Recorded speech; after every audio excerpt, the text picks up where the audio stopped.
आरती हो आरती तेरी ध्वजा लाल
कृष्णाय नमो नमः। कर्पूरार्तिक्यं समर्पयामि। हस्ते अक्षतपुष्पाणि गृहीत्वा देवी नंदनाय विद्महे वासुदेवाय धीमहि तन्नो कृष्ण प्रचोदयात्। नाना सुगंधि पुष्पाणि यथा कालोद्भवानि च पुष्पाञ्जलिर्मयादत्तगृहाणः परमेश्वरः। वेदोक्तमन्त्र पुष्पाञ्जलिं समर्पयामि। बोलिए बांके बिहारी लाल की जय, कृष्ण कन्हैया लाल की जय, जगत जननी जगदम्बे मात की जय, हनुमान जी महाराज की जय। नमः पार्वती पते हर हर महादेव हर। सभी अपने स्थान पर बैठ जाएं और कथा का नाम है जय श्री कृष्ण जय श्री कृष्ण।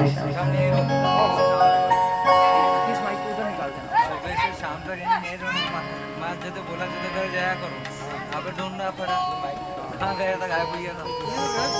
दिखाओ चलिए नहीं खाई कहीं है नहीं पड़ा।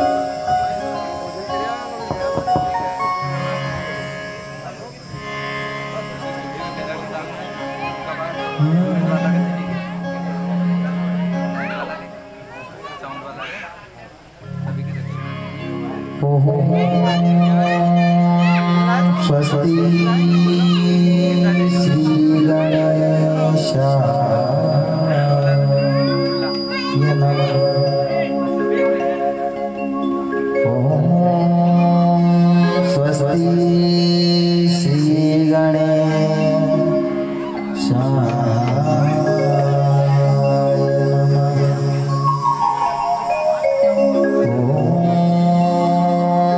स्वस्ति श्री गणेशाय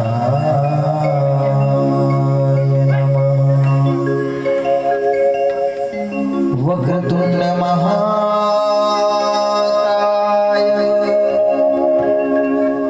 सूर्यकोटि समप्रभ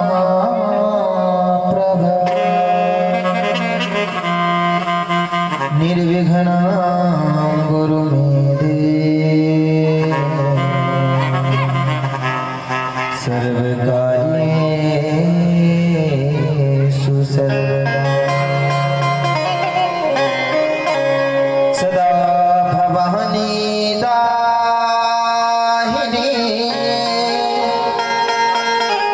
और सन्मुख रहत गणेश। पांच देव रक्षा करे ब्रह्मा विष्णु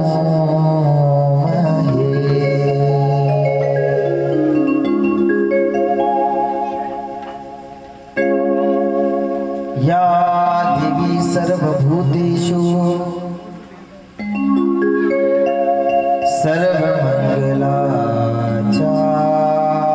सर्वमंगलाचारिणे या देवी शारदे श्रीमात वीणावादिने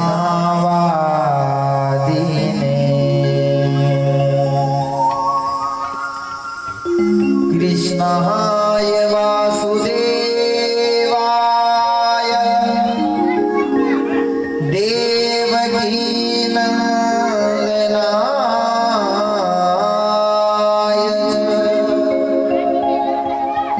नंद गोप कुमाराय गोविंदाय नमो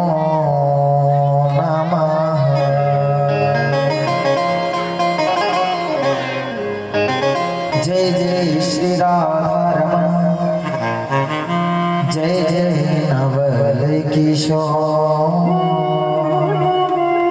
जय गोपी चित चोर प्रभु जय जय माखन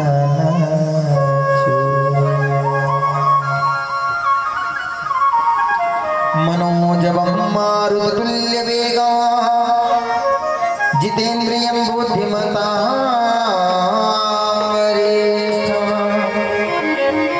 वहतात्मजं वानरयुद्धमुख्यं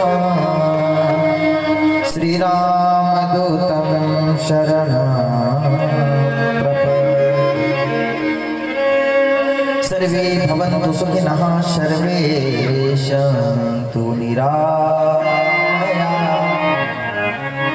सर्वे भद्राणि पश्यन्तु मा कश्चित् दुःखभाग् भवेत्। बोली गजानन महाराज की जय श्री बांके बिहारी लाल की श्री जगदम्बे मात की जय श्री लाडला हनुमान जी महाराज की जय जय श्री राधे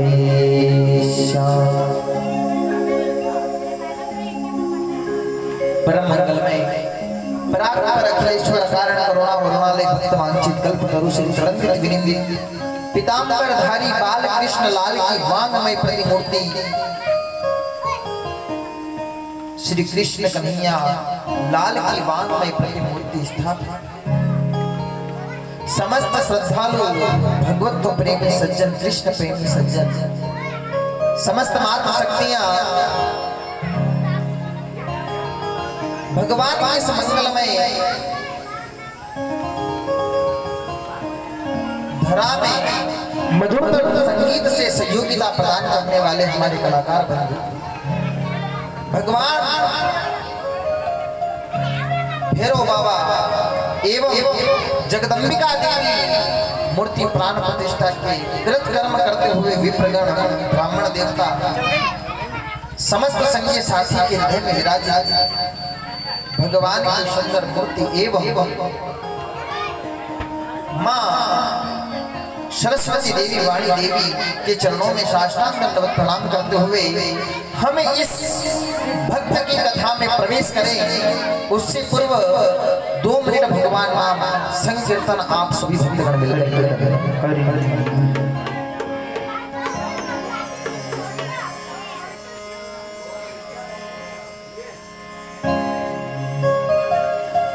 बोली बांके बिहारी लाल की जय। राधे कृष्णा कृष्णा कृष्णा राधे राधे राधे श्याम श्याम श्यामा राधे राधे। सभी भाई लोगों से निवेदन है आप जो ऊपर बैठे हैं सभी से विशेष अनुरोध आकर के सामने बैठे बड़ा अच्छा लगेगा क्योंकि आज का प्रथम दिवस है धीरे धीरे माताओं की संख्या भी बढ़ेगी इसलिए आज हमारे पास जगह है, आप आ जाएंगे प्रेम के साथ। ओ राधे कृष्णा कृष्णा कृष्णा राधे राधे राधे श्याम श्याम श्याम राधे राधे राधे कृष्णा कृष्णा कृष्णा राधे राधे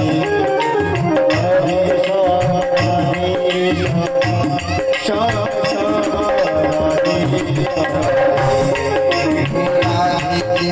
राधे कृष्णा कृष्णा कृष्णा राधे राधे राधे श्याम श्याम श्याम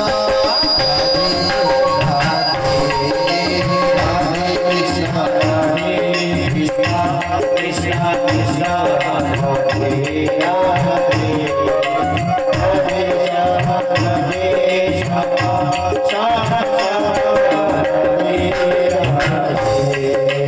राधे कृष्णा कृष्ण कृष्ण राधे राधे श्याम राधे श्याम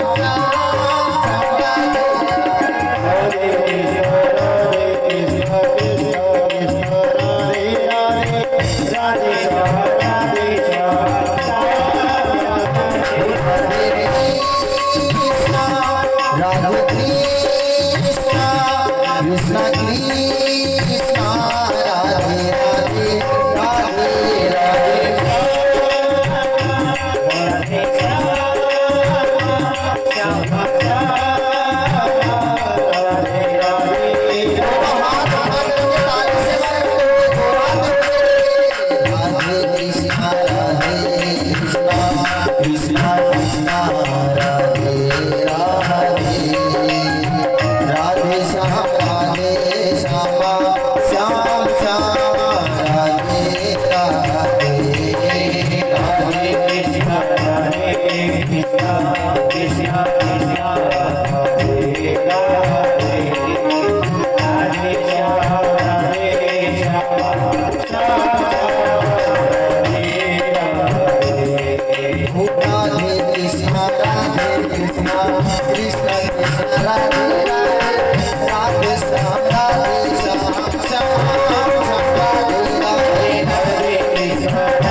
कथा में प्रवेश करें।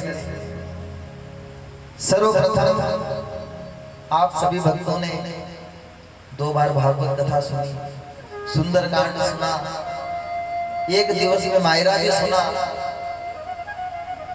परंतु ये प्रथम बार त्रिदिवसीय मायरा हम करने जा रहे हैं। अगर कोई त्रुटि होती हो तो अनजान बालक समझ करके आप सभी क्षमा करें, क्योंकि जो कथा आपने सुनी वो तो हम करते आ रहे हैं। कई समय से हम वो कथा कर रहे हैं, 4-5 साल कथा करते करते हो, परंतु प्रथम बार ये त्रिदिवसीय नानी बाई का मायरा एक भक्त की कथा आप सभी के बीच में रखने जा रहे हैं। आइए कथा में प्रवेश करेंगे। जैसे कि आप सब जानते हैं, आप सबको पता है, विदित 5 दिवसीय हमारा ये कार्यक्रम, जिसमें 3 दिवस नानी बाई के मायरे की कथा का आप सभी रसास्वादन करेंगे। ये कोई कपोल कल्पित बात नहीं है, ये एक सत्य घटना है जिसको आप श्रवण करेंगे। ये घटना घटित हुई, ये घटना घटित हुई है कलयुग के अंदर, बिल्कुल सत्य घटना। और इस सत्य घटना का श्रवण लाभ आप 3 दिन तक लेंगे। कहां पर घटित हुई है? गुजरात प्रांत में। और ज्यादा समय पुरानी बात भी नहीं है, लगभग 400 से 500 वर्ष पुरानी ये चर्चा है। गुजरात प्रांत में ये घटना घटित हुई। किस समय घटित हुई? जब हमारे भारत देश के अंदर भक्ति काल का युग चल रहा था, उस समय ये घटना घटित हुई। अलग अलग प्रांत में भगवान के अनन्य भक्त हुए, अनन्य उपासक हुए। कई प्रकार से भगवान को रिझाते हैं, कोई नाच करके रिझाता है, कोई गा करके रिझाता है, कोई रुदन करके रिझाता है।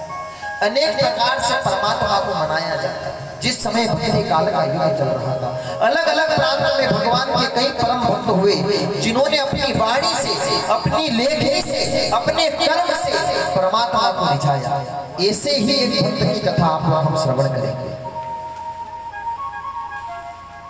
आज जिस पावन पवित्र भूमि पर हम बैठे हुए हैं, ग्राम बरखेड़ी बाजार, कितना पवित्र स्थान है। दो भागवत, ये दूसरी प्राण प्रतिष्ठा होने जा रही है। पंचकुंडी यज्ञ यहाँ पर हुआ और ज्यादा समय भी नहीं हुआ। जहां तक हमें लगता है कि एक साल के अंदर अधिकांश, हमारा मानना है कि एकादश शुभ कर्म इस ग्राम में हो जाएगा। सभी को बहुत बहुत साधुवाद जो इतने धर्म के कार्य में निपुण है आप, और धर्म के कार्य को आप बढ़ावा देते हैं। आइए हम कथा में प्रवेश करेंगे। गुजरात के सौराष्ट्र में एक ग्राम है जिसका नाम है जूनागढ़। जूनागढ़ में नरसिंह जी का जन्म होता है। यह संत नरसिंह मेहता की कथा आपको हम श्रवण कर रहे हैं। और जो कथा आप सुन रहे हैं, ये कथा कोई अलग से नहीं है, ये भागवत की ही कथा है। अंतिम के दिनों में भागवत कथा में आपने सुना होगा राजा मुचकुंद की कथा। वही राजा मुचकुंद अगले जन्म में नरसिंह मेहता बने हैं। नागर ब्राह्मण कुल में नरसिंह मेहता ने जन्म लिया। नरसिंह के पुत्र पिताजी का नाम है कृष्ण दामोदर जी और माता जी का नाम लक्ष्मी जी। बड़े ध्यान से सुना और याद रखना, क्योंकि मेरा प्रथम बार है, मैं भूल जाऊं तो आपसे पूछ भी सकता हूं, इसलिए आपको याद रखना है। नरसिंह जी के पिताजी का नाम कृष्ण दामोदर और माता जी का नाम लक्ष्मी जी। एक दादी भी थी। अब देखो दादा दादी, वाह क्या कहने दादा दादी के। दादा दादी को सबसे ज्यादा प्रेम पोतों से होता है। अगर दादा दादी के सामने माता पिता पोते को कुछ कह दे तो दादा दादी फटकार लगा देते हैं, बोले ज्यादा मत बोल, तुझको भी हमने पाल पोस के बड़ा किया है, ऐसे ही थोड़ी बड़ा कर दिया। ऐसे दादा दादी, जब तक दादा दादी है माता पिता को ये पता नहीं चलता कि बच्चा कब बड़ा हो रहा है। क्योंकि ये कहावत है, मूल बच्चे ब्याज ज्यादा प्यार लाते। लोगों के पास अगर मूल धन हो ना तो उस मूल धन को ब्याज पे देते हैं, ब्याज लेना चाहते हैं।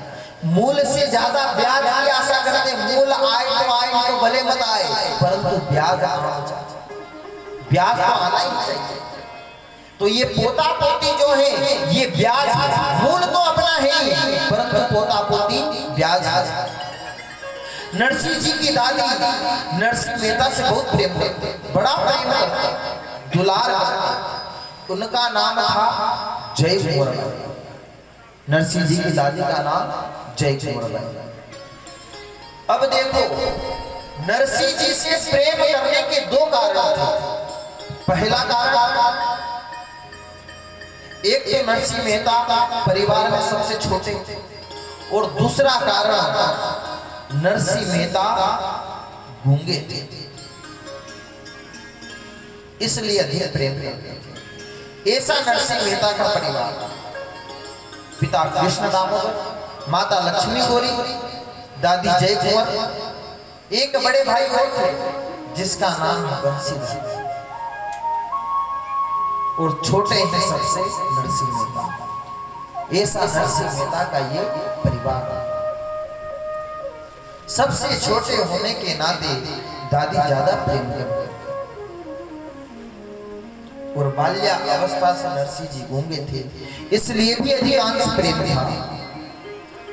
अब आपने गूंगे व्यक्ति को तो देखा ही होगा। गूंगा व्यक्ति जो होता है वो ज्यादा बोल नहीं पाता, केवल इशारों से बात करता है, कुछ शब्द निकलते हैं। देखा होगा आपने को घूमते घूमते ऐसे केवल कुछ शब्द निकलते हैं, संपूर्ण रूप से बोल नहीं पाता गूंगा व्यक्ति। तो नरसिंह जी ऐसे ही थे, केवल इशारा करते थे, थोड़ी आवाज निकल जाती थी और इशारे से समझाते थे। अब हम गूंगे नहीं है इसलिए इशारा करना नहीं जानते हैं, आप सुनने से ही समझ जाए। इशारा करके नरसिंह जी बताया करते थे। दादी जी के बड़े दुलारे थे, हमेशा दादी अपने कलेजे से लगा करके रखती थी नरसिंह जी, बहुत प्रेम। एक समय की बात, अब देखो ये जो नागर ब्राह्मण होते हैं ना, इनके आराध्य देव है भगवान हाटकेश्वर, भगवान भोलेनाथ, इनके इष्ट देव, इनके आराध्य देव हैं। जूनागढ़ में एक बहुत बड़ा मंदिर जो आज भी मौजूद है, भगवान हाटकेश्वर का।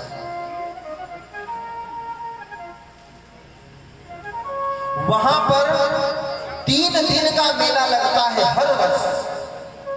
अब तो और भारी अवस्था में लगने लगा होगा, हम कभी नहीं गए। कथा प्रारंभ हुई है, ठाकुर जी की कृपा रही तो कभी वहां भी जाएंगे। 3 दिन का वहां मेला लगता है शिवरात्रि पर। और देखो जो बच्चे होते हैं ना, इन बच्चों को उत्सव देखने की बड़ी चाह रहती है। अब यहाँ कथा हो रही है, ये गांव में सबको पता है, परंतु अधिकांश बच्चे, हम कल से आए हैं, कल से देख रहे हैं, सारे बच्चे यही खेल रहे थे आसपास। बच्चे जो होते हैं उनको बड़ी चाह होती है ऐसे उत्सव देखने की। आज जूनागढ़ में मेला लगा भगवान हाटकेश्वर के धाम पर। नरसिंह जी को पता चला तो नरसिंह जी क्या करते, दादी जी की साड़ी खींचते और इशारा करके बताते वहां चल। अब जब नरसिंह जी इशारा करते तो दादी उस इशारे को समझ गई। दादी ने कहा, बोले लाला मेला देखने जाना है। जैसे ही दादी ने कहा कि मेला देखने जाना है तो नरसिंह जी और जोरों से साड़ी खींचे और रास्ता दिखाया। दादी समझ गई कि पोता मेला देखना चाहता है, मेले की चाह है। दोनों दादी और पोता चल पड़े। सबसे पहले कहां पहुंच गए, भगवान हाटकेश्वर के दरबार में, भगवान भोलेनाथ के दरबार में। जैसे ही पहुंचे, अब देखो नरसिंह जी गूंगे हैं, परंतु नरसिंह जी सब जानते हैं कि पूजा पाठ क्या होता है। नरसिंह जी को सब पता है। जैसे ही हाटकेश्वर धाम पर नरसिंह जी पहुंचे, दौड़ करके गए, हाथ पैर धोए, मुंह आचमन किया, लोटा उठाया, लोटे को साफ किया, उस लोटे के अंदर जल भरा और जल लेकर के आकर के दादी के सामने खड़े। नरसिंह जी गूंगे हैं, परंतु संस्कार कूट कूट के भरे हुए हैं।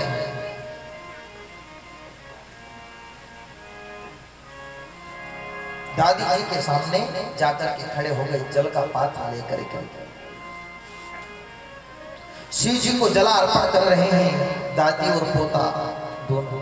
भगवान शिव जी को जल चढ़ाया और जल चढ़ा करके जैसे ही पीछे की ओर मुड़े तो एक संत के दर्शन।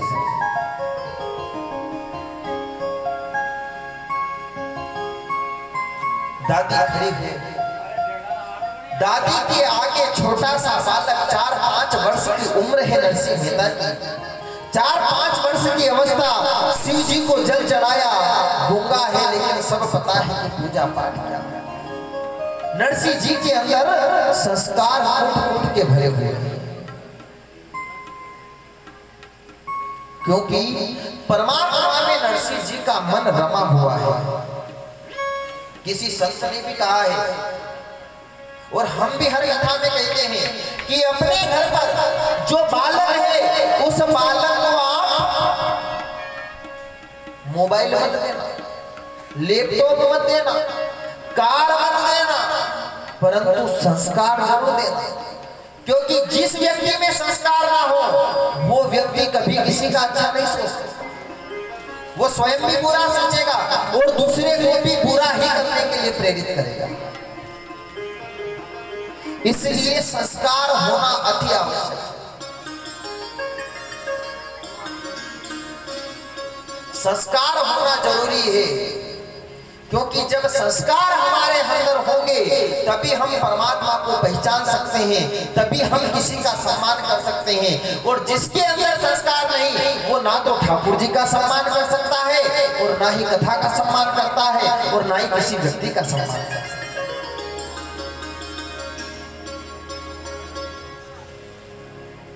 भगवान भोलेनाथ की पूजा करी, पूजा करके भगवान भोलेनाथ को जगाया, 3 ताली बजाई और पीछे मुड़ करके देखा तो एक संत महाराज के दर्शन हो गए।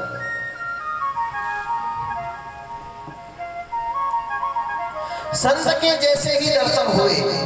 अब देखो ये भारतीय संस्कार की बात है। संत के जैसे ही दर्शन हुए, दादी जी संत के पास गई, संत को देख करके संत को प्रणाम किया और दादी जी ने नरसिंह जी को इशारा किया, बोले आप भी जाकर के प्रणाम करो। कैसे इशारा? इतने में नरसिंह जी दौड़ करके गए और संत के चरणों में साष्टांग लेट गए। इतना पावन चरित्र, जाकर के दंडवत संत को प्रणाम किया। जैसे ही संत ने देखा, देखो ये संस्कारों की बात, संस्कार कैसे होते हैं। स्वयं भगवान राघवेंद्र सरकार प्रातः काल होकर के क्या करते हैं? वो प्रातः काल उठ करे रघुनाथा, प्रातः काल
प्रातः काल भगवान राघवेंद्र सरकार क्या करते हैं?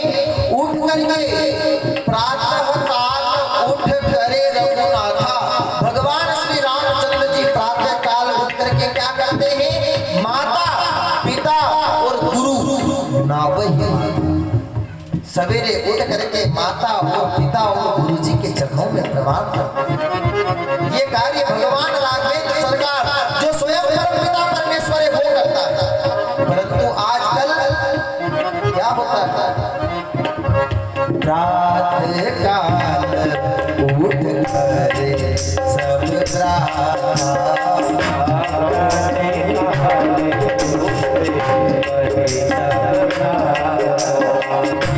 माता पिता को मारे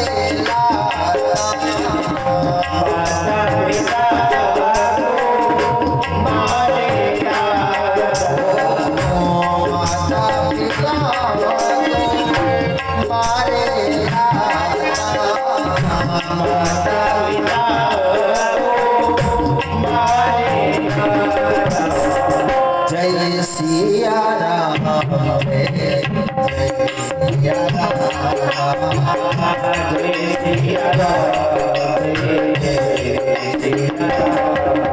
राम, जय सिया राम, जय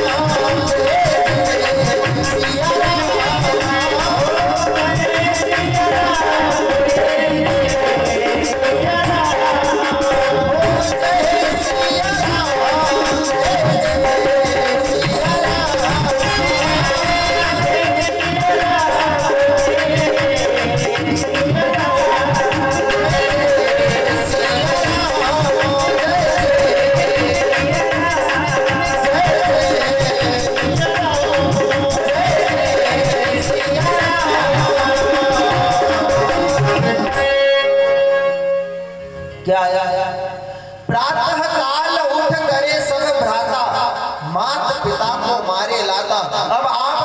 के बोले गुरुजी आपने ये शब्द गलत बोला।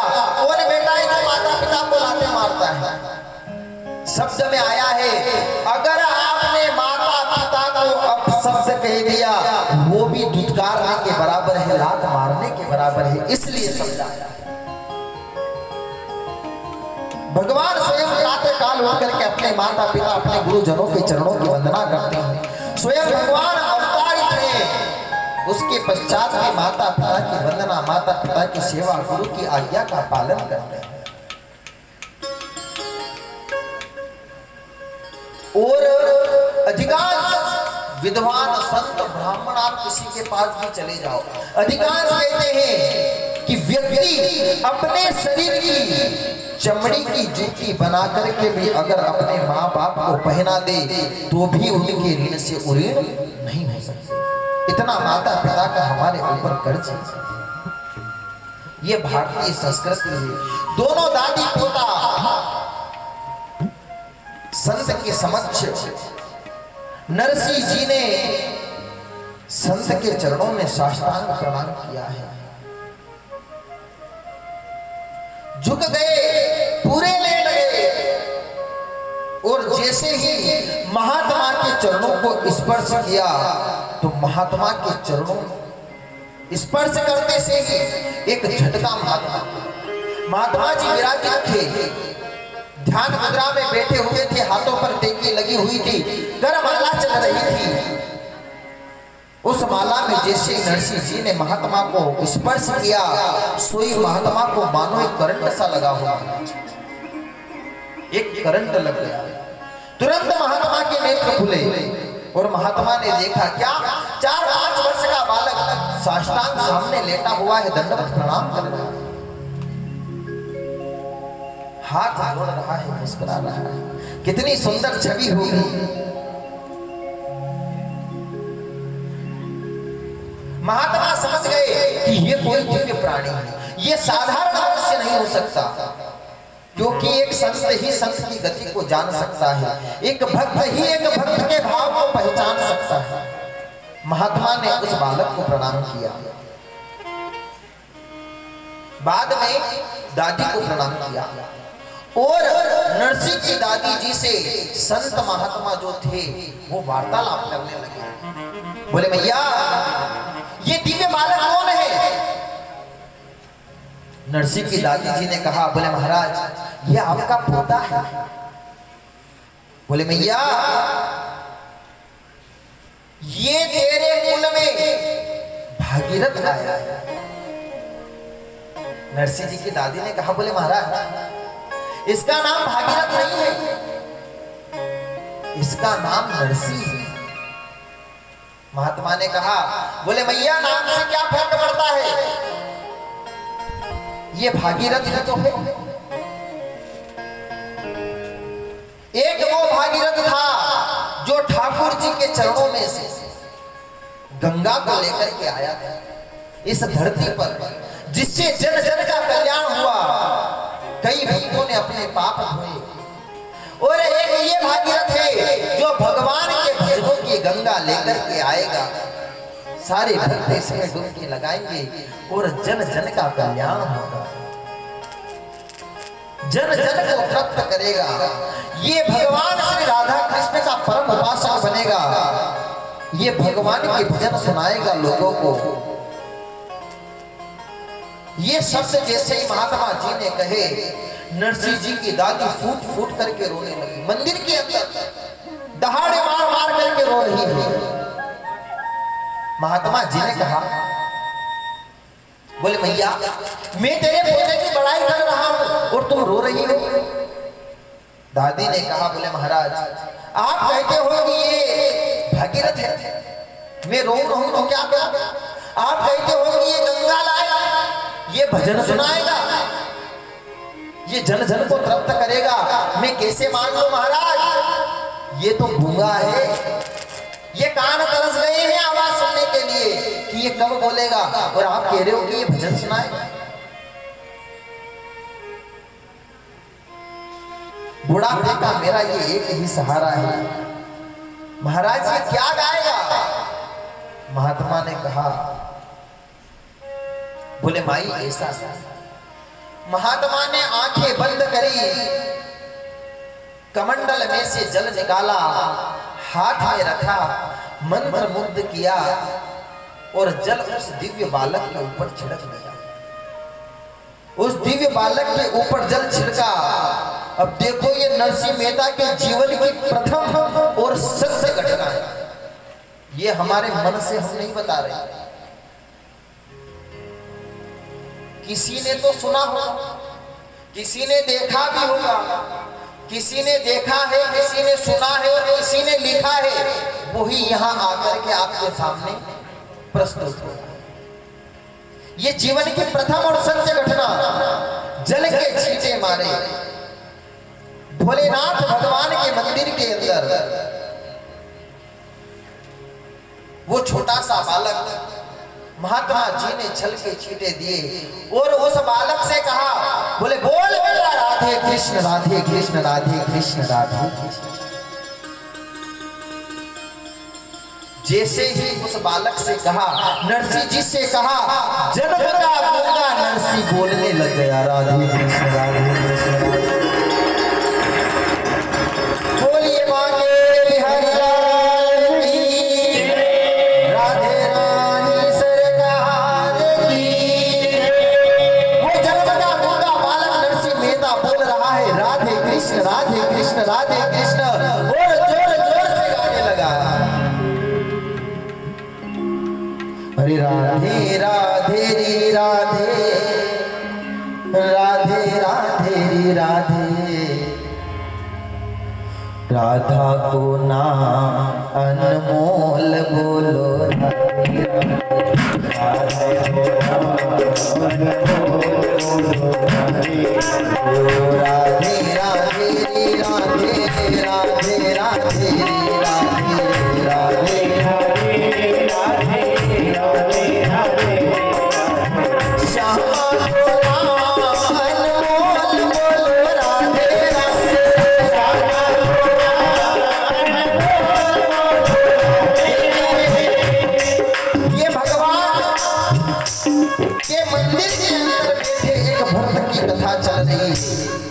जन्म का गूंगा नरसिंह जी भगवान की कृपा से सत्य के आशीर्वाद से बोलने लग गए हैं।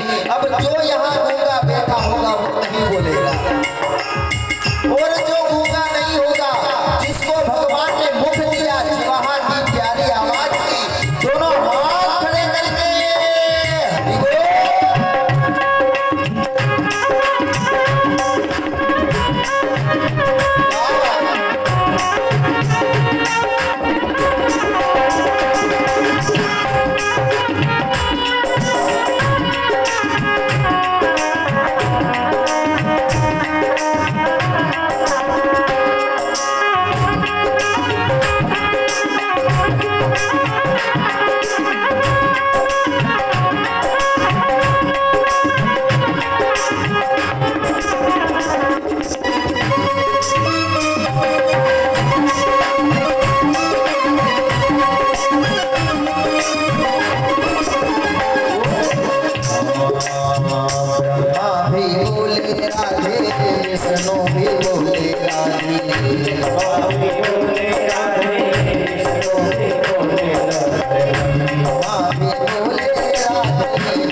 बाजों पर ढोल पर नाचता है उसको 84 लाख योनियों में नाचने से कोई नहीं बचा सकता। और जो परमात्मा के भजन में नाचता है वो फिर 84 लाख योनियों में नहीं नाचता।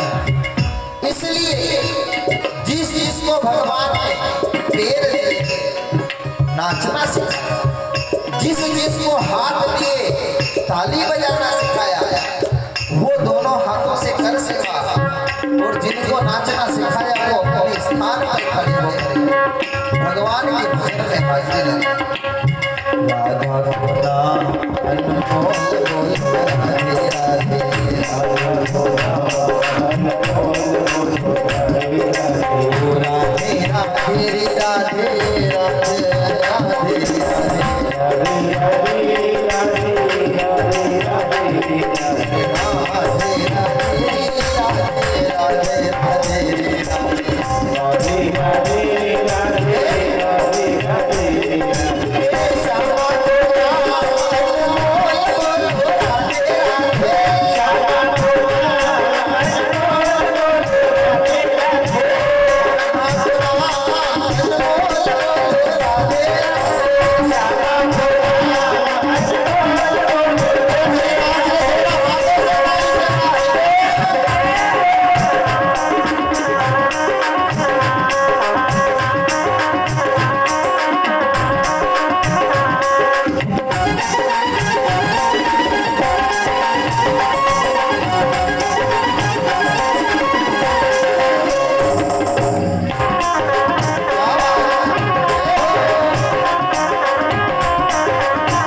कृष्ण राधे कृष्ण।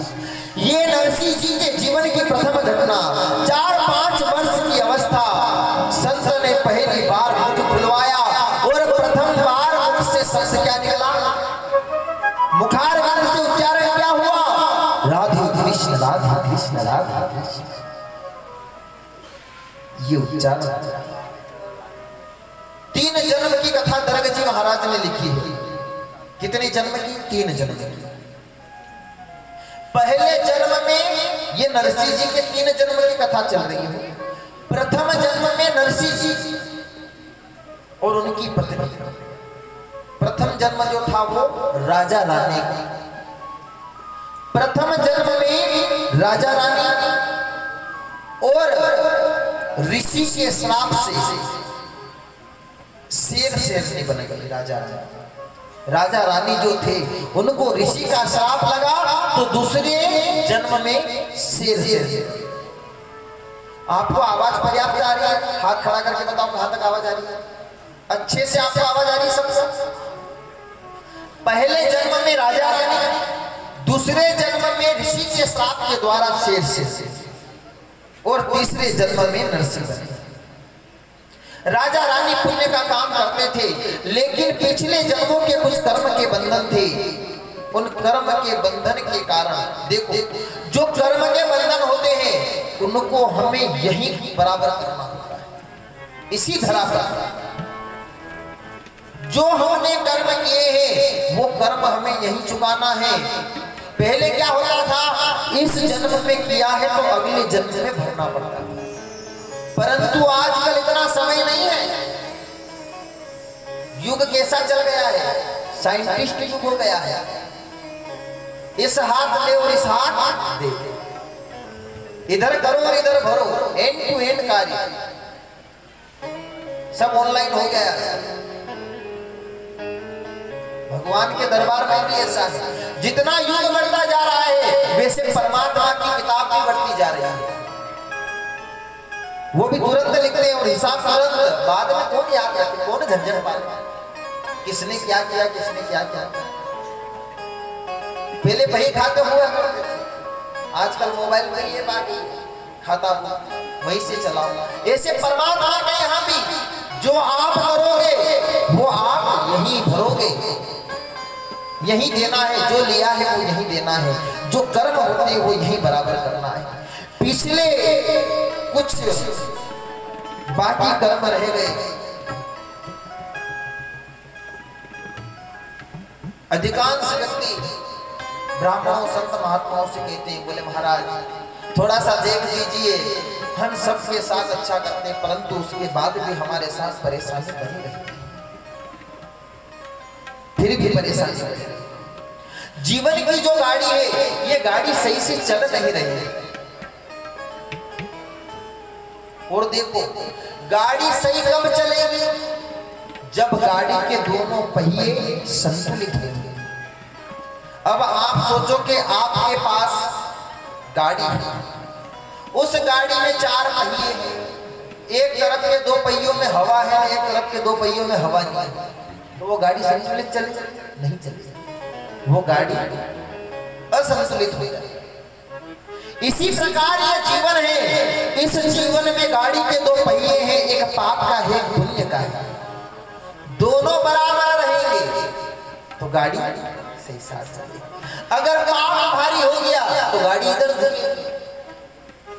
इसलिए हमें पाप नहीं बढ़ाना, हमें पुण्य बढ़ाना है। जो संतुलित गाड़ी चलाता है उसकी गाड़ी व्यवस्थित चलती रहेगी। अधिकांश रूप से छल कपट ईर्ष्या द्वेष का भावना हमें नहीं रखना चाहिए। उसी की गाड़ी परमात्मा सही चलाता है। क्योंकि बहुत सुंदर शब्द है, किसी ने कहा है, इतने सुंदर वाक्य, कथा सुनने से ज्यादा कुछ कुछ शब्द ऐसे आ जाते हैं जो कहने में बड़ा वो सुख दुख दोनों रहते जिसमें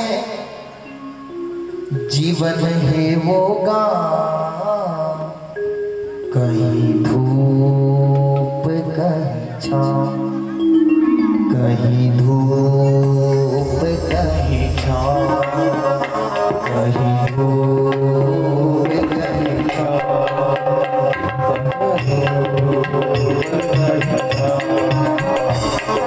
ओ सुख दुख दोनों रहते इसमें, सुख दुख दोनों रहते इसमें, जीवन ही होगा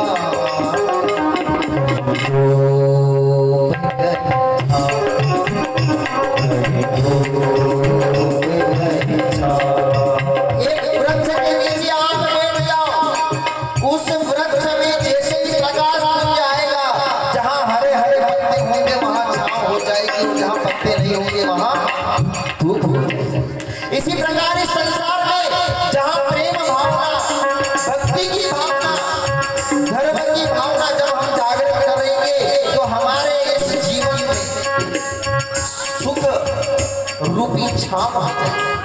और जहाँ हमने किसी से द्वेषा करी, ईर्ष्या करी, कटु भाव रखे तो उस जगह धूप हो जाएगी। क्यों? भले भी दिन आते जगत में, बुरे भी दिन आते, भले भी दिन आते जगत में, बुरे भी दिन आते, कड़वे मीठे फल कर्मों के यहाँ सभी पाते, कड़वे मीठे फल कर्मों के यहाँ सभी वो ध्यान से खेला जग नदिया में, ध्यान से खेला जग नदिया में। ये संसार एक नदी है, जग नदिया, ध्यान से खेला जग नदिया में। ये संसार जो है एक नदी है और इस संसार के अंदर हमें क्या कहना है? वो ध्यान से खेला जग नदिया में, ध्यान से खेला जग नदिया में, बंदे अपनी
खेड़ा दासों से पधारे जजमान,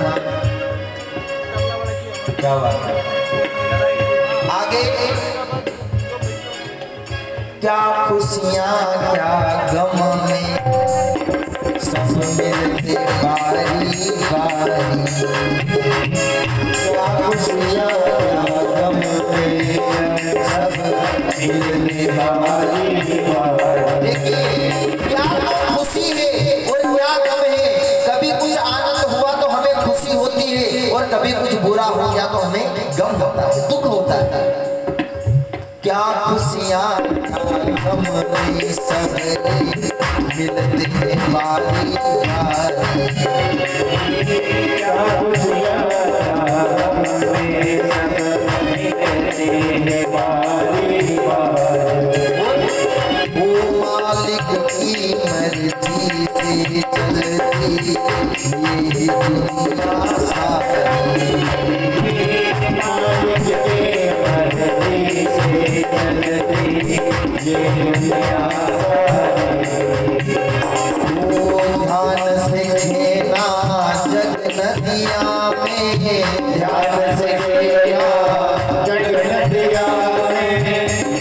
बंदे अपनी ना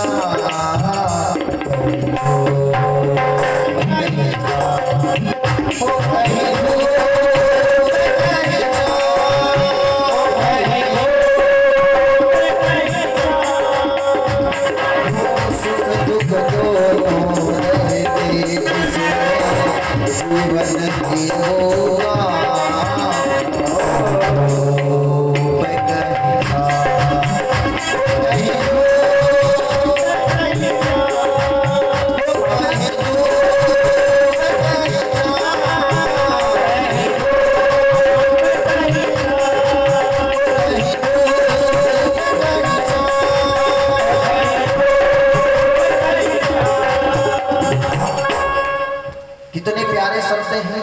सुख दुख दोनों रहते जिसमें जीवन है वो गांव। ये जीवन क्या है? गांव है जिसमें सुख और दुख ये दोनों लगभग लोग बैठे हुए हैं। जब सुख आता है भर के आता है, जब दुख आता है तो वो भी भर के आता है।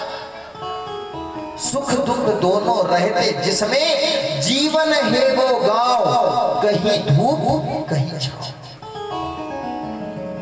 ध्यान से खेना जग नदियां में, ये जग एक नदियां है, इस नदी के अंदर ध्यान से खेना क्या?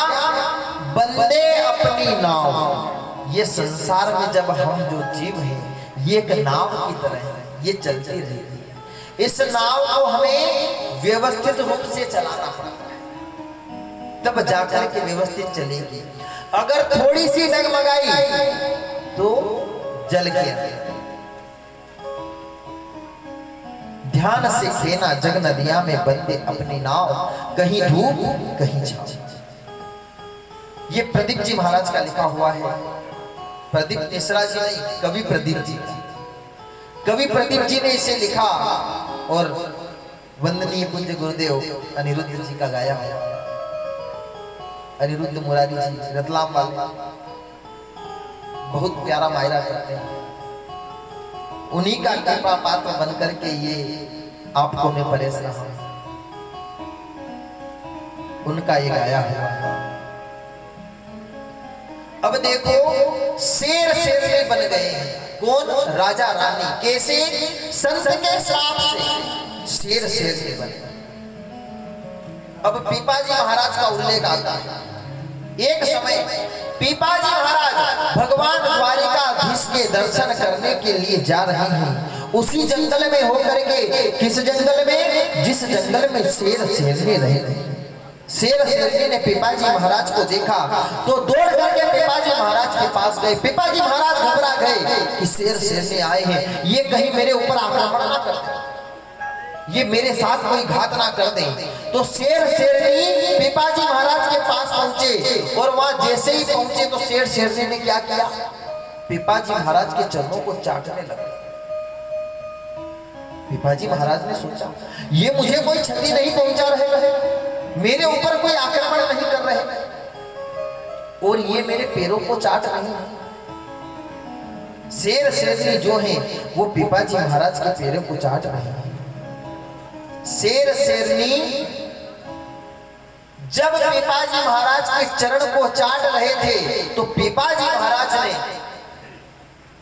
उन शेर शेरनी को लाड़ लगाया, बैठ गए, शेर शेरनी को अपनी गोद में ले लिया। सोच रहे हैं इन्होंने मुझे कोई क्षति नहीं पहुंचाई, ये अवश्य कोई महान पुरुष है, किसी कारणवश इस योनि में पड़े हुए हैं, ये मुझे कोई क्षति नहीं पहुंचा रहे हैं। आंख बंद करके पीपाजी महाराज ने देखा कि आखिर ये दोनों है कौन। देखा तो पीपाजी महाराज के ध्यान में आए राजा रानी। एक संत के श्राप से इनको शेर शेरनी की योनि में आना पड़ा। शेर शेरनी की योनि में आया। फिर अगला जन्म देखा तो पीपाजी महाराज के ध्यान में आया अगले जन्म में यही शेर शेरनी परम वैष्णव संत नरसिंह मेहता और माणिक बाई के रूप में नजर आया। पीपाजी महाराज ने सोचा परम संत परम वैष्णव भगवान श्री कृष्ण का परम उपासक संत नरसिंह में संत के श्राप बस पड़े हैं। अब शेर शेरनी पीपाजी महाराज की गोद में लेटे हुए। पीपाजी महाराज उनको दुलार कर रहे हैं। शेर शेरनी को मानो गुरु मिल गया हो और पीपाजी महाराज को मानो चेला मिल गया हो, ऐसा भाव होता।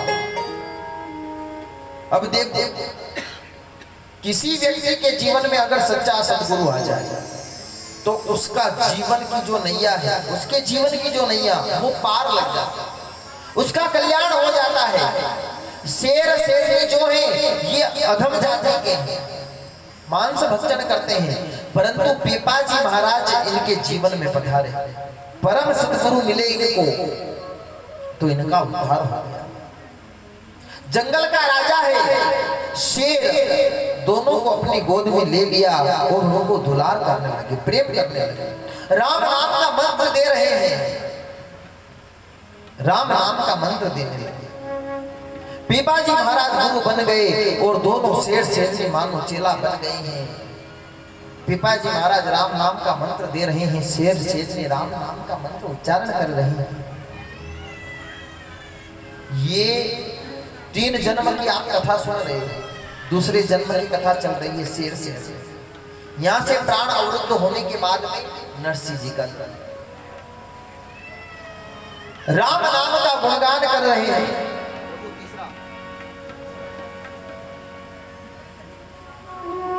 पीपाजी महाराज राम नाम का मंत्र दे रहे हैं और शेर शेरनी उस मंत्र को जप रहे हैं। आइए, हरे श्री राम जय राम जय राम, श्री राम जय राम जय राम, श्री राम जय राम जय राम, श्री राम जय राम जय राम, श्री राम जय राम जय राम, श्री राम जय राम जय राम, श्री राम जय राम जय राम, श्री राम जय राम जय राम,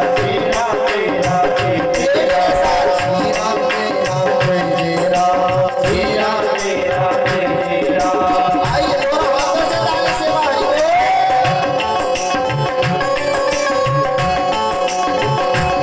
देखो यार, एक बात बताओ, प्रथम बार कथा आपको समझ में आ रही है? किस किस को समझ में आ रही? दोनों हाथ खड़े करो जी। जिसको समझ में आ रही है ईमानदारी से, अरे सबको आ रही है तो फिर हाथ खड़े करने में क्या जा रहा है? ओ श्री राम जय राम जय श्री राम जय राम जय राम, श्री राम जय राम जय राम, श्री राम जय राम जय राम, श्री राम जय राम जय राम, श्री राम जय राम जय राम, श्री राम जय राम जय राम, श्री राम जय राम। हरि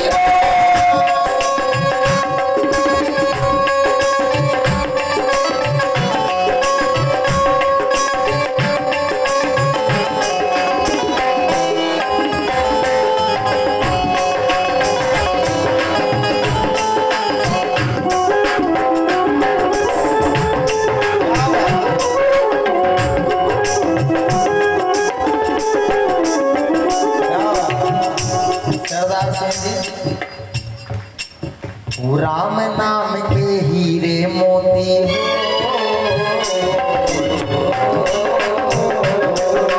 राम नाम के हीरे मोती मैं बिक रहा हूँ गली गली, ले लो रे कोई राम का प्यारा सुर मचाऊं गली गली, ले लो रे कोई राम का प्यारा सुर मचाऊं।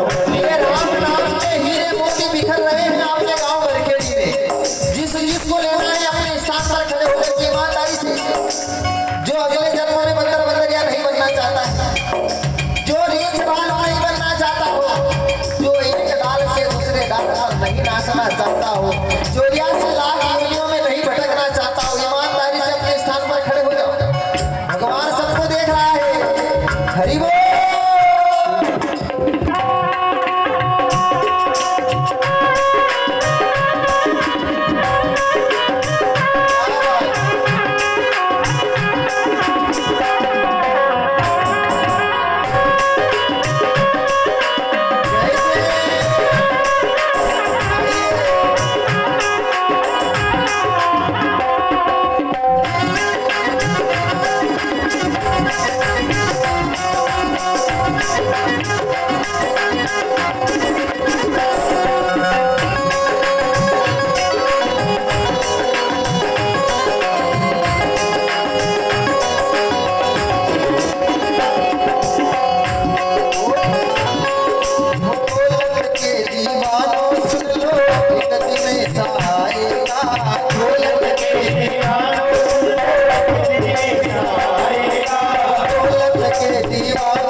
तेरी सुंदर काया माटी होगी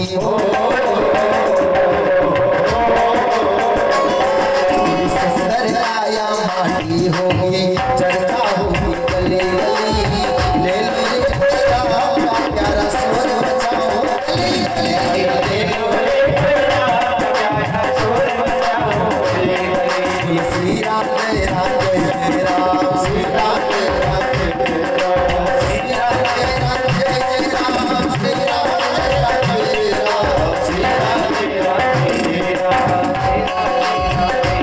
आइए दोनों हाथों से ताली से आज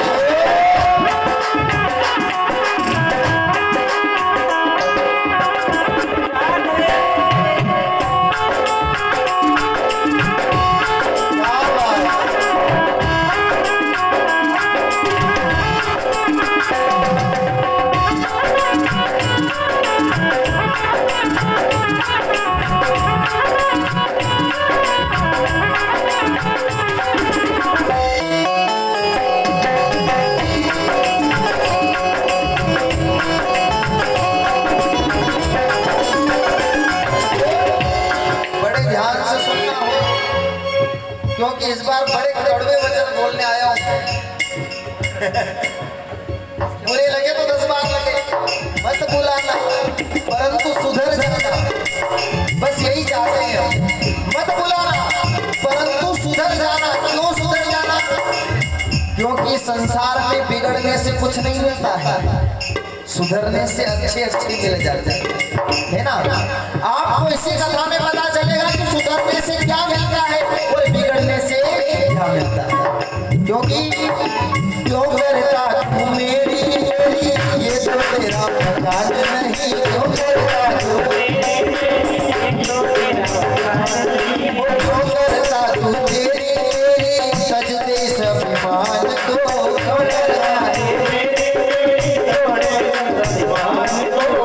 झूठे झगड़े छोड़ के प्राणी भजन प्रभु के नाम को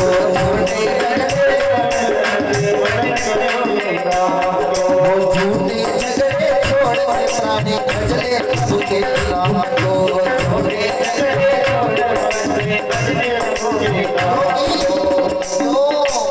भगवान का नाम क्यों जपना है क्योंकि जगत का मेला 2 दिन का है जगत का मेला 2 दिन का है तब होगी चला चली ले लो रे मेरा प्यारा स्वर बचाओ गली गली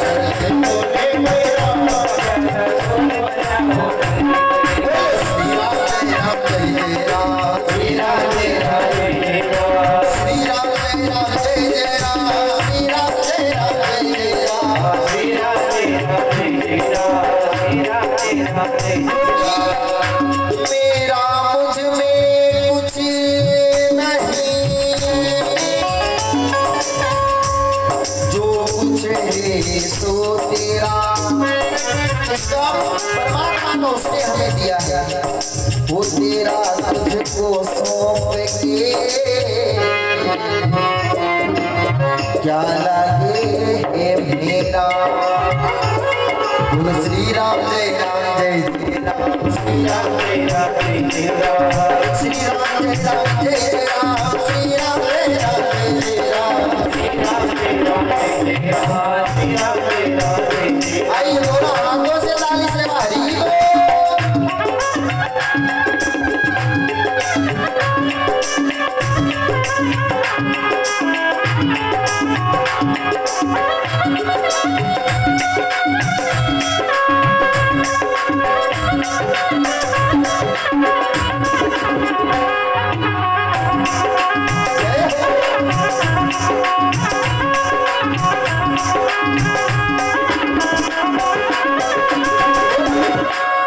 बड़े ध्यान से सुनना जिसने ये मोती लूटे वो तो माला माल हुए जिसने ये मोती लूटे वो तो माला माल हुए जिसने ये मोती लूटे वो तो माला माल हुए जिसने ये मोती लूटे वो तो माला माल हुए और माया के जो बने पुजारी प्यारे आखिर वो कंगाल होए माया के जो बने प्यारे आखिर सोना चांदी वालों सुन लो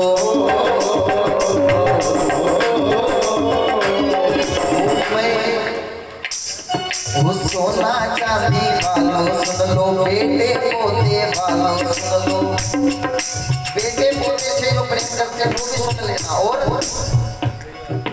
बंगड़ा गाड़ी वाले सुन लो जिसके पास बड़े बड़े बंगले गाड़ी हुई वो भी सुन लेना अरे सोना चांदी वालों सुन लो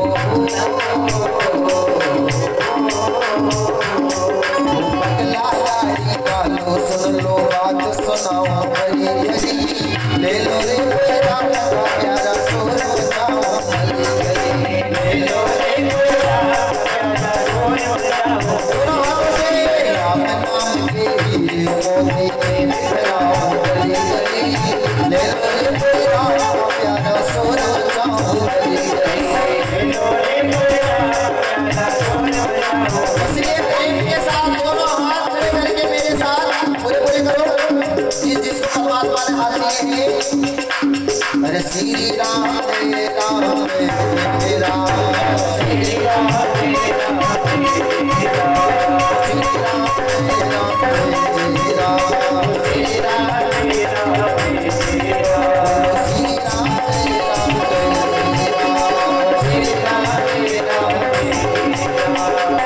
राम श्री बोली मांगे बिहारी लाल की श्री राजा रामचंद्र भगवान की क्यों बंगला गाड़ी वालों सुन लो बेटे पोते वालों सुन लो मैं बात सुनाऊं खरी खरी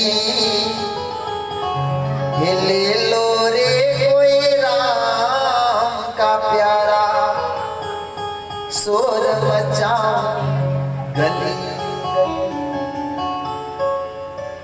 सज्जनों देखो बुरा मत मानना क्योंकि जो कटु वचन होते हैं वो कटु ही होते हैं अगर किसी को बुखार आ जाए और आप डॉक्टर के पास जाओ बोले बुखार आ गया फीवर हो रहा है तो वो डॉक्टर आपको एक गोली मीठी दे और एक गोली कड़वी दे अब आप बताओ कि मीठी गोली से बुखार उतरेगा नहीं उतरेगा हाँ या ना बोलो कम से कम बोलो तो मीठी गोली से उतरेगा नहीं उतरेगा कड़वी गोली से ही बुखार उतरेगा तो अगर हमारे जीवन को हमारे इस शरीर को भगवान से जोड़ना है तो कड़वी गोली ही काम करेगी कटु सत्य वचन जो है वही काम करेगी मीठे मीठे वचन लिपा पोती वाला मामला काम नहीं करेगा इसलिए क्षमा प्रार्थना हूं मैं आप सभी से क्योंकि हमारी कथाओं में कटु वचन सबसे ज्यादा होते हैं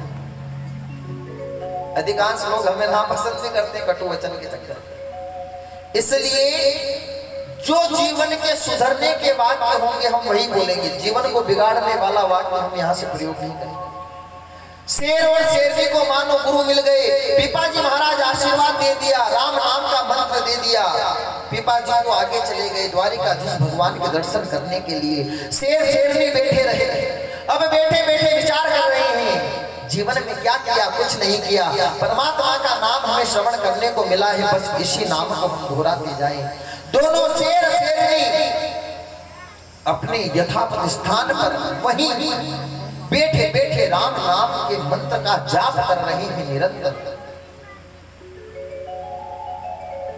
अन्न जल त्याग दिया सब कुछ छोड़ दिया खाना पीना सब बंद उसी स्थान पर बैठे हैं क्योंकि सच्चा सद्गुरु मिल गया और जिसके जीवन में सच्चा सद्गुरु मिल जाए उसके जीवन में फिर भूख नहीं लगती प्यास नहीं लगती उसका जीवन कल्याणमय हो जाता है धीरे धीरे समय व्यतीत हुआ सर्वप्रथम सिंह के प्राण पखेरु उड़े उसके पश्चात शेरनी के अगला जन्म पुनः मिला नरहरि को नरसी भयो और नारी की भैना। नरहरि को नरसी भयो ना हरि की भैनार और वाके कन्या हुई तो ब्यावही नगर अंजार। नरहरि को नरसी भयो नाहरि की भैनार वाके एक कन्या भई ब्याहई नगर अंजार। फिर से नरसिंह जी के जन्म का बखान करते हैं। पिता का नाम कृष्ण दामोदर, माता का नाम लक्ष्मी गौरी, दादी का नाम जय कुंवर, बड़े भाई जिनका नाम बंशीधर। याद रखना हो, किसी से मैं 2 दिन की कथा पूछ सकता हूँ। पिताजी का क्या नाम? कृष्ण दामोदर। माता जी लक्ष्मी गौरी, दादी जी जय कुंवर भाई, बड़े भाई जिनका नाम है बंशीधर। ऐसा पूरा परिवार बखान किया नरसिंह की चरित्र का। पहले बड़े भाई की शादी किनकी? बंशीधर जी। उनकी पत्नी का नाम दुरित गौरी। अब देखो, जैसा नाम वैसे गुण, यथा नाम तथा गुण। दुरित गौरी नाम वैसे ही गुण है। फिर नरसिंह मेहता जी की शादी हुई। उनकी पत्नी का नाम है माणिक।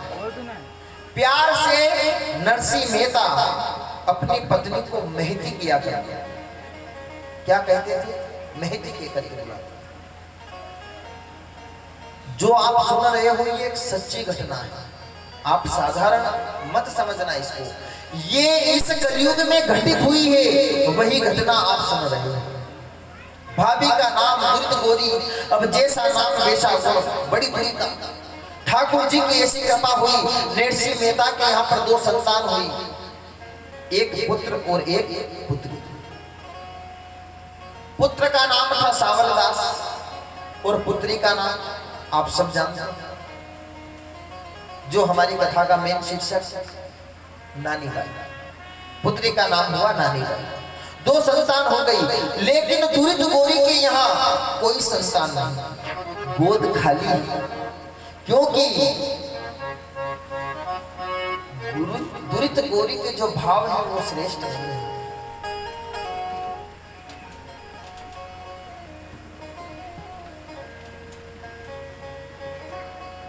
भाव श्रेष्ठ नहीं है, इसलिए उनके यहाँ कोई संतान नहीं।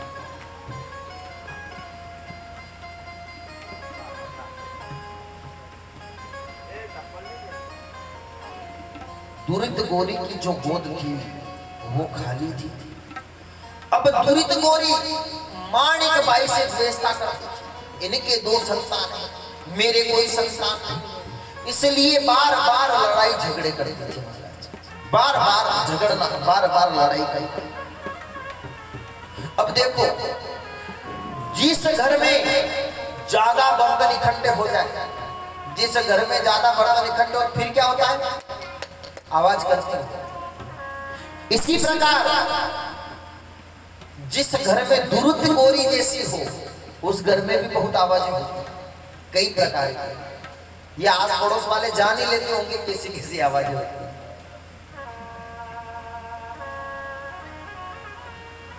दुरित गौरी जो है नरसिंह जी की पत्नी माणिक बाई से ईर्ष्या करती है। ये महारानी कुछ नहीं करती, दिन रात पड़ी रहती है। कभी इस बच्चे को गोदी में उठाए, कभी उस बच्चे को गोदी में उठाए, कोई कार्य नहीं करती। घर का सारा काम मुझे करना पड़ता है, बर्तन पोछा झाड़ू, ये बनाना वो बनाना, सब कुछ मैं ही करता हूँ। ये कभी कुछ नहीं करती। ये हमेशा इस बच्चे को उठाए, उस बच्चे को उठाए। अब जो दादी थी उनको सब पता था, वो बीच बचाव करती। वो कहती, बोले अरे क्यों इसको दोष देती है, घर का सारा काम ये करती है, बच्चे को ये रखती है, उसके बाद भी केवल तू लड़ाई करती रहती है। थोड़ा बहुत कार्य तू भी कर लिया कर। धीरे धीरे समय बीतने लगा। पिताजी ने नरसिंह मेहता को एक दुकान दे दी, एक दुकान बड़े भाई बंशीधर जी को दे दी। अब नरसिंह मेहता जो थे वो लगन के बड़े पक्के थे, धुन के बड़े पक्के थे। जैसे ही उनको दुकान मिली, उन्होंने कार्य में इतना मन लगाया कि अपने कार्य को चरमोत्कर्ष पर पहुंचा। बड़ी बड़ी दुकानें, कई सारी दुकानें कर ली नरसिंह मेहता ने।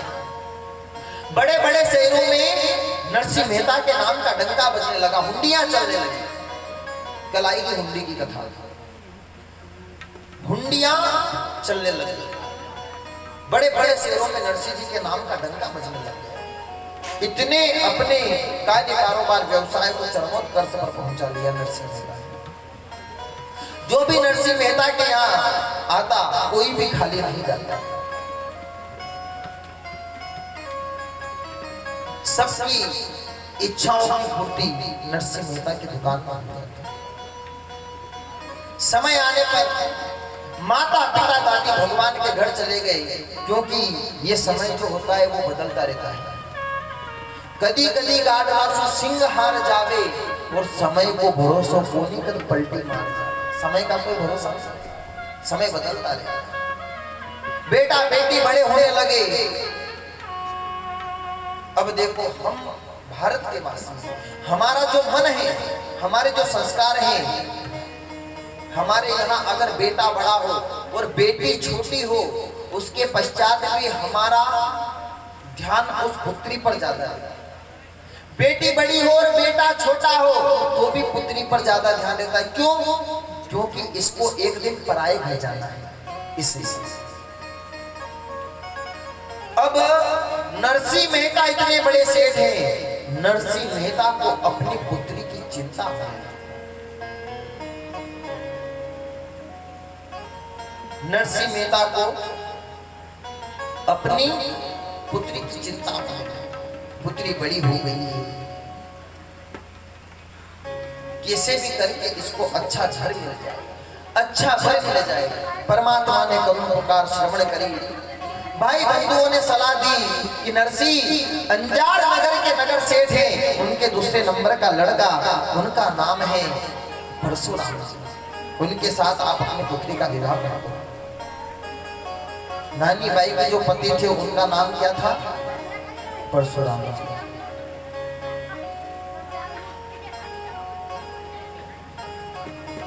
अब देखते नरसिंह जी टीकरी ने नानी बाई नाम जी, अरे ब्याही श्री रंग के घरा में नगर यार सुग्राम राम जी, नगर यार सुग्राम जी। नरसिंह जी टीकरी नानी बाई नाम जी, नानी बाई नाम जी, ब्याही श्री रंग के घरा में नगर यार सुग्राम राम जी, नगर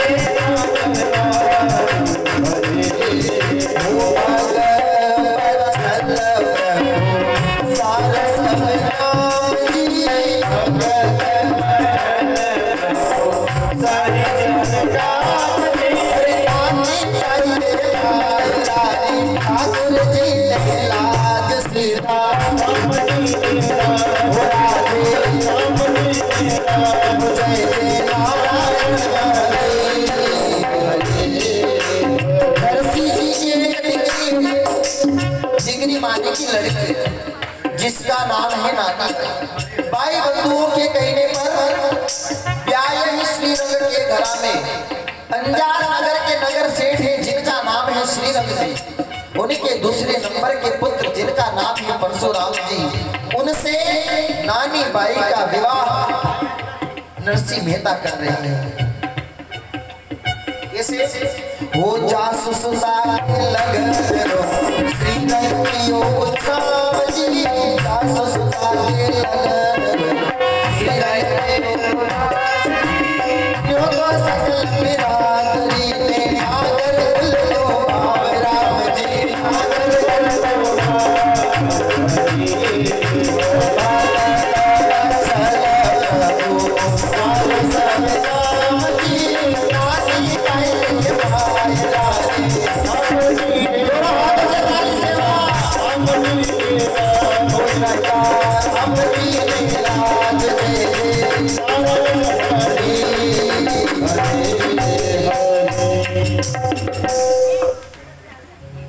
नरसिंह जी की डीकरी ने नानी बाई नाम ब्याही श्री रंग के घरा में नगर अंजार सुना विवाह कर दिया।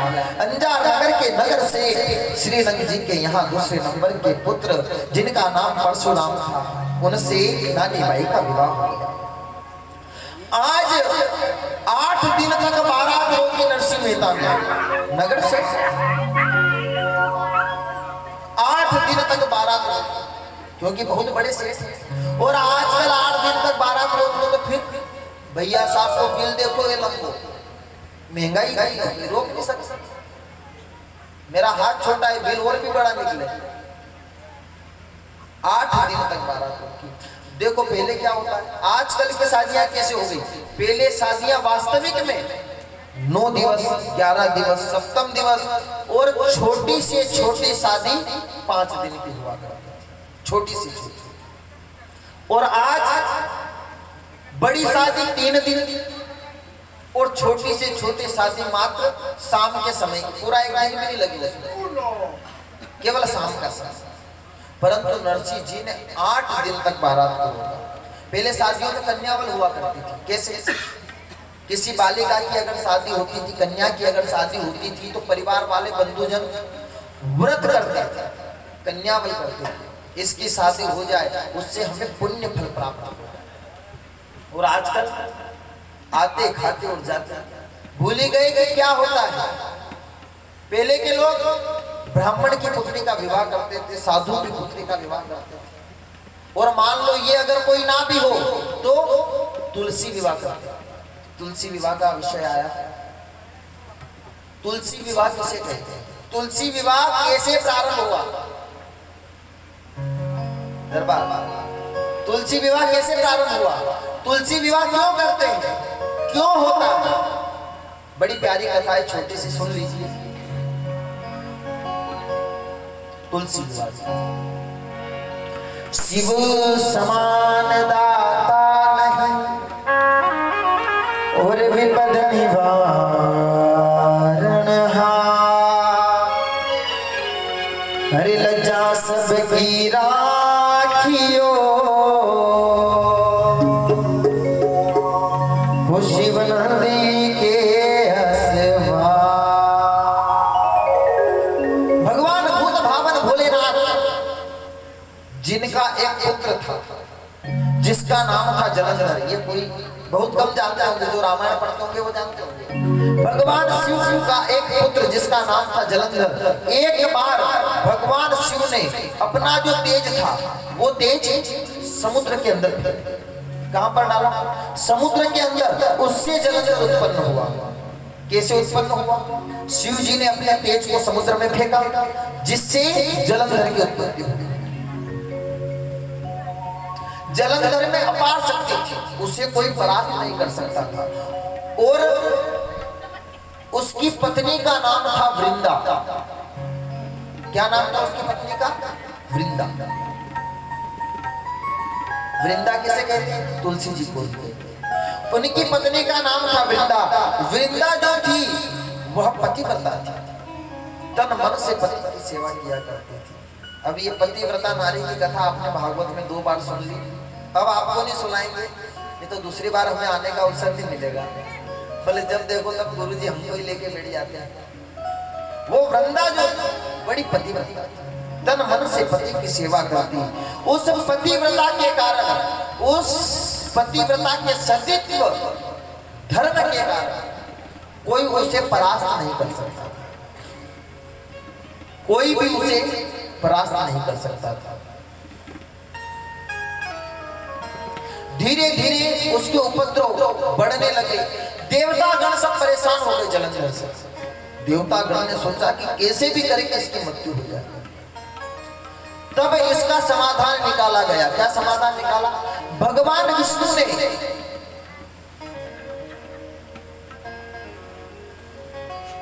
जलंधर का रूप बनाया। उपाय ये निकला कि अगर वृंदा के सतीत्व धर्म को कोई भंग कर दे तो जलंधर की मृत्यु हो जाए।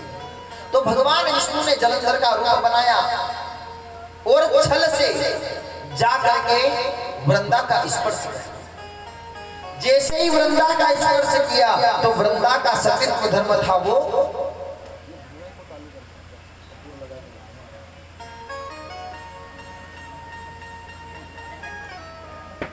वृंदा का सतीत्व धर्म जैसे ही भंग हुआ, उस समय जलंधर युद्ध कर रहा था किनसे? देवताओं से।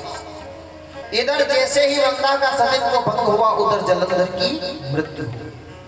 जलंधर की मृत्यु हुई तो ऐसा वर्णन आता है, जलंधर का सिर कट करके वृंदा के आंगन में आकर के वृंदा ने देखा मेरे पति का सर यहाँ भी और मेरे सामने, ये कैसे हो सकता है? वृंदा ने ध्यान लगाया और ध्यान लगा करके देखा तो सामने भगवान विष्णु जलंधर के रूप में परमात्मा वृंदा ने देवा, इसने छल से भगवान विष्णु ने छल से मेरा स्पर्श किया है और मेरे पति की मृत्यु हो गई।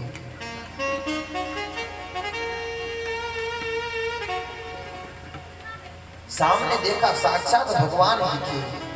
भगवान को देख करके वृंदा क्रोधित हो गई।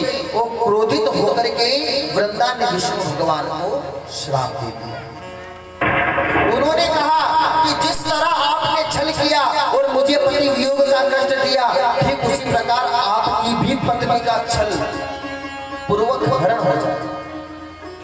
आपकी जो पत्नी है उसका छल पूर्वक हरण होगा, आपको भी पत्नी वीर्य का दुख सहन करना पड़ेगा और वन वन में भटकना पड़ेगा।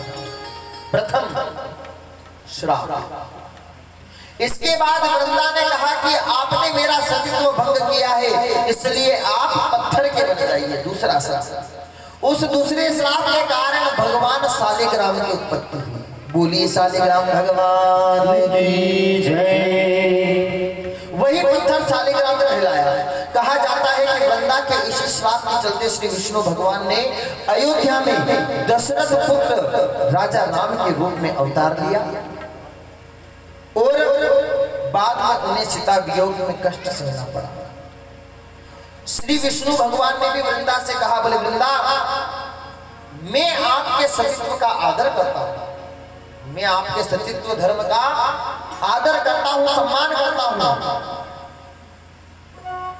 इसलिए आप सदैव तुलसी के रूप में मेरे साथ सदा सर्वदा रहो।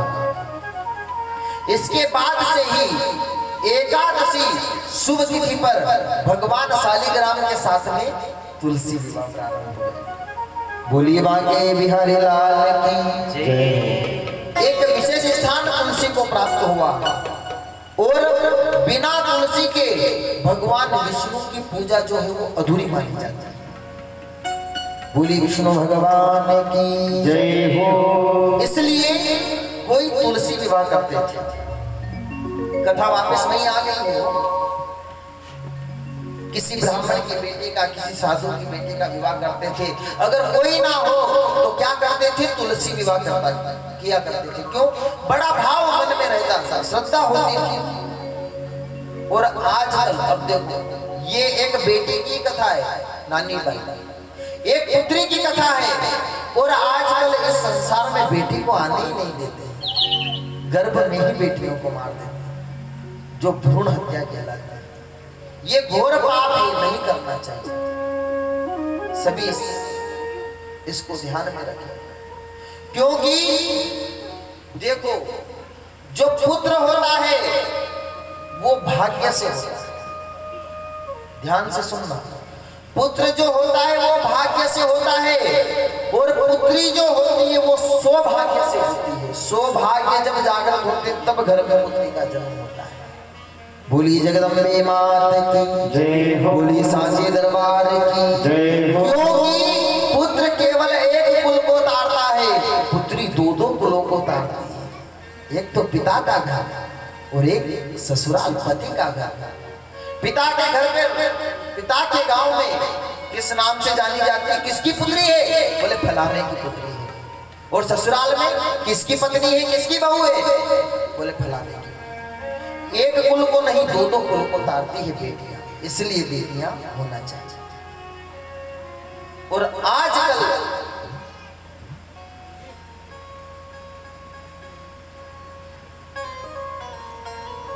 बेटियों आने ही नहीं। हर माता पिता जानता है कि जो बेटी ने वस्त्र पहन रखे हैं ये इसके पहनने के लायक नहीं है। हर माता पिता इस बात को जानता है कि जो बेटी ने वस्त्र पहनने हैं ये वस्त्र पहनने लायक नहीं है, ये पहन करके घर से बाहर जाने लायक नहीं है। परंतु माता पिता कुछ कहते नहीं। क्यों? क्या कारण है? क्यों नहीं कह सकते? कुछ तो कारण होगा। जब पुत्र पुत्रियां हम सबको कह सकते हैं तो बेटा बेटियों को क्यों नहीं कह सकते? हमें हमारी घर की लाज को बचा करके रखना चाहिए। हो क्या बताऊं जमाने की हालत, हो कुछ कहने में आता नहीं है, कुछ कहने में आता नहीं है। क्या बताऊं जमाने की हालत, क्या बताऊं जमाने की हालत, कुछ कहने में आता नहीं है, कुछ कहने में आता नहीं है।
पहनने लगी और जो पहले लड़कियां पहनती थी वो अब लड़के पहन लगे। इतने बड़े बड़े ऊंचे ऊंचे पैंट पहनते लड़के। ऐसी फेस नहीं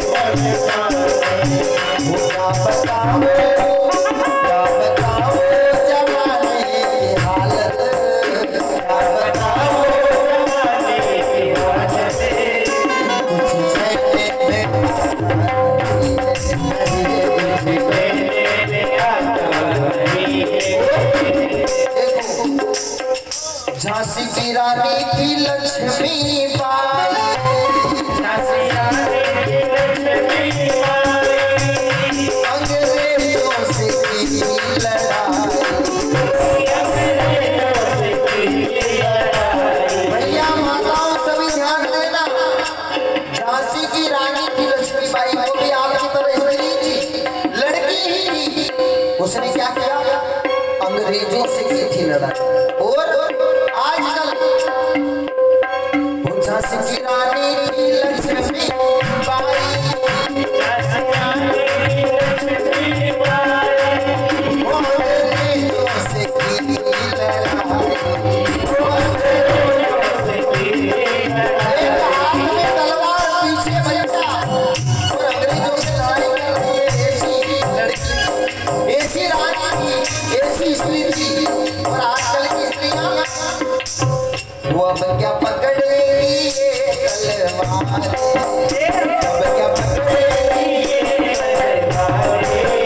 थोड़ा गौर करना इस बात पर। जितने भी भाई लोग बैठे हो, जितनी भी माताएं बैठी बैठे बैठे सब ध्यान देना। वो अब क्या पकड़ेगी तलवार, अब क्या पकड़ेगी पल्लू संभलता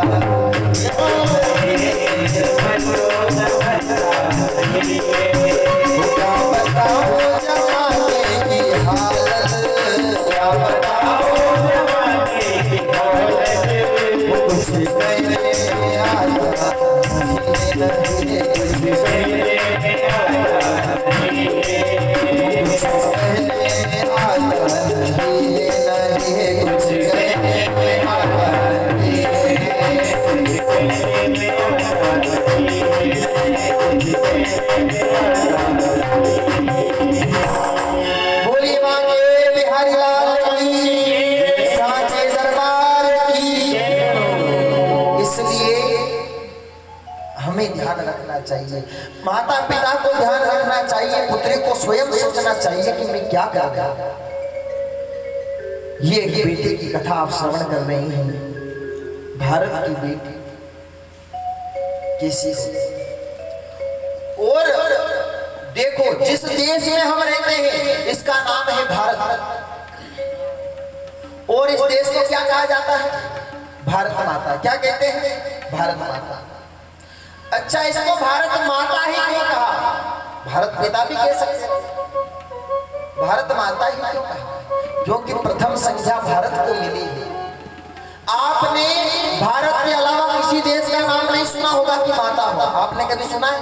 चीन माता, अमेरिका माता, इंग्लैंड माता, जापान माता, न्यूजीलैंड माता, नहीं सुना। केवल भारत माता, क्योंकि भारत को ही ये संज्ञा मिली। बोलिए भारत माता की जय हो। हम इस देश में रहते हैं। किस देश में? अरे होठों पे सजाए रहती है, जहां दिल में समाए रहती है,